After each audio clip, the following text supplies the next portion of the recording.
Today we're going to talk about Miss Mavis Staples. I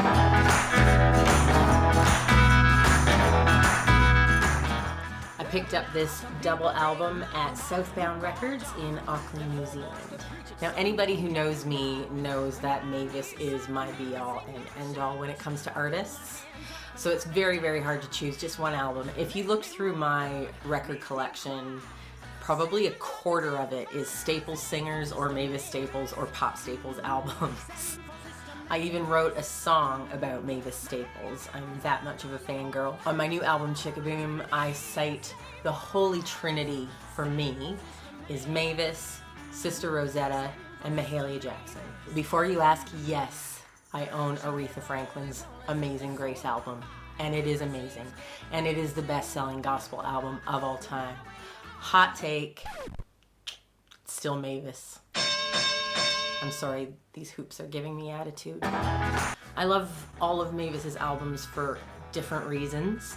I guess this one I chose first because it was the album that really introduced me to Mavis Staples as a solo artist. When I was about 14, 15 years old, we were living in Nashville with my family band, the Neilsons, and one night we got tickets to go to the Ryman Auditorium, and I can remember sitting in the audience and the Staples singers came on and did The Wait with Marty Stewart.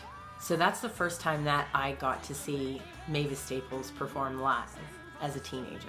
So fast forward a decade or so, and my brother Jay sent me this CD for my birthday one year, and I absolutely fell in love with this album. I had it on repeat for at least a year, actually more than that. Yeah, I still have it on repeat, and it's a decade later. So I think it was 2011 that I saw that Mavis was coming to Auckland to play the Civic with the Blind Boys of Alabama and Aaron Neville. Like, what a lineup.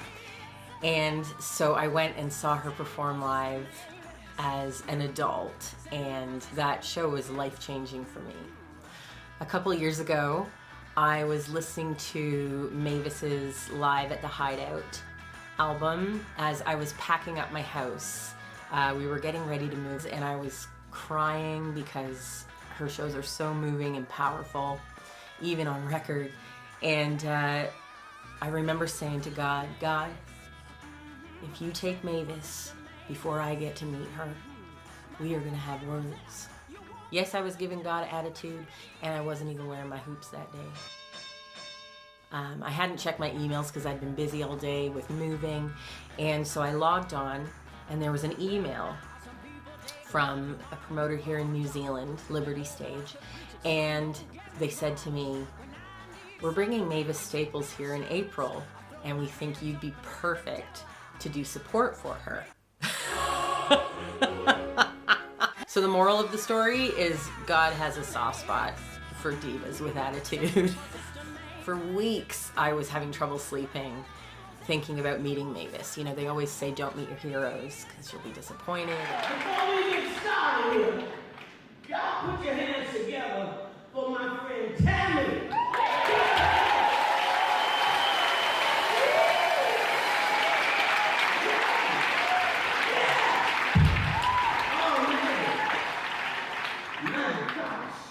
I'm glad that I got to meet Tami tonight. She's someone you should know.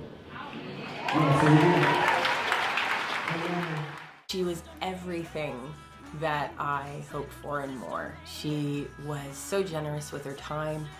She just radiates joy, and she holds this quiet power. You know, she's been an integral part of the civil rights movement, marched with Dr. Martin Luther King, has continually fought the good fight through her music while always radiating joy at the same time. To have been in this business this long and not be jaded and tired of talking to people and giving of yourself.